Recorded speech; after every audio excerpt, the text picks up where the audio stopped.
Okay, so not everybody know about this, but 3 days into my journey, I had a little incident in Burkina Faso. Like my box fell out, ran under my tire, and it threw me off. I had an injury, which required like almost 10 stitches on one finger and 15 on the other one. My nails are pulled off from this. So that was the first challenge I had. But funny thing is, at that moment, I didn't want to give up. I was more like, oh my God, I failed. Like there are so many people depending on me and I cannot afford to fail. So when the doctor finished attending to me, he said, lady, you cannot try. I said, you're joking. Wrap my fingers up. I need to leave. I need to get out of here. I need to go back on the road. So that the least he can do, or the minimum you can do, is 2 weeks rest. I said, no, just clean it. Give me medications. I need to be on the road. So he wrapped up my finger and told me I should just give him 7 more days. But on the 4th day, I was back on the road. I needed to be on the road because I needed to get somewhere. I needed to give someone hope. I needed to give someone a light and know that this journey is not something to be done in silence. You need to speak up, and I'm giving them the voice. I was using my platform to give them the voice they need. Wow. First of all, there isn't really any personal story to a cancer experience, and then you got an injury that had you get stitches, and you still got on the road. Yes, I still did. Wow, that's amazing. Now, talk to us about the mental preparation. It's thousands of kilometers. Yes, so 11,000 miles. Yeah. I said that pause like, okay, I didn't even see it. What kind of mental preparation did you adopt before you got on the road?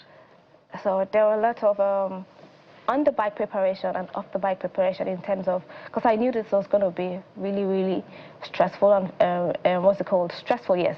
So what I did most of the time was to get acquainted with how long it takes to cover 5 kilometers on foot.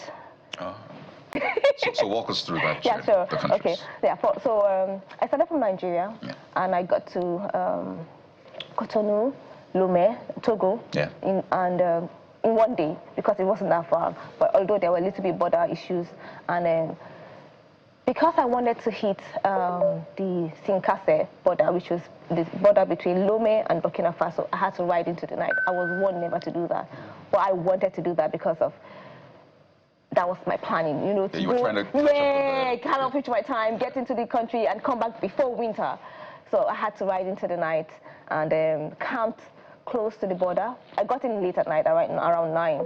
So I got to Burkina, Sinkase border, sorry. Waited for it to open the next day, and I crossed over. But it was at the what's it called? At the point of crossing from the Sinkase border to Ouagadougou, B2, that was where I had a little incident. And that's when you know the biking community is very huge. Oh, absolutely. They are remarkable. So I called my contact, because before I left every country, before I reach any country, sorry, I reach out to the biking community. Hey, this is me, this is what I'm doing. Please, I need your support in any way you can help me. If it's with border passing, if it's with hotel accommodation, help me get through. Because these are Francophone countries, I don't speak French. The little bonjour, that's it. So immediately I reached out to my biker friend. I said, I am down, I need help. And this happened around 3-ish, 6:30 they were there. And this is still 300 kilometers into Ouagadougou, which is the capital of Burkina Faso. They showed up. They carried That was early in the morning? No, that same afternoon. Oh, 3 it happened p.m. 3 p.m., Okay, sorry. 6:30 same day they showed up. They carried all my things, took me to the hospital. First of all, they ran an x-ray to be sure that my fingers were not broken. And they performed the surgery that night.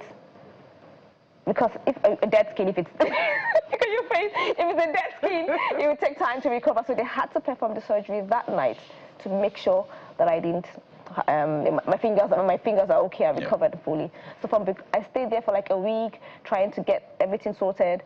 It got to a point when he told me, I'm not trying to exaggerate, but if they want to cut off these 2 fingers, they should do it. And what's 2 fingers compared to a child's life who's fighting cancer?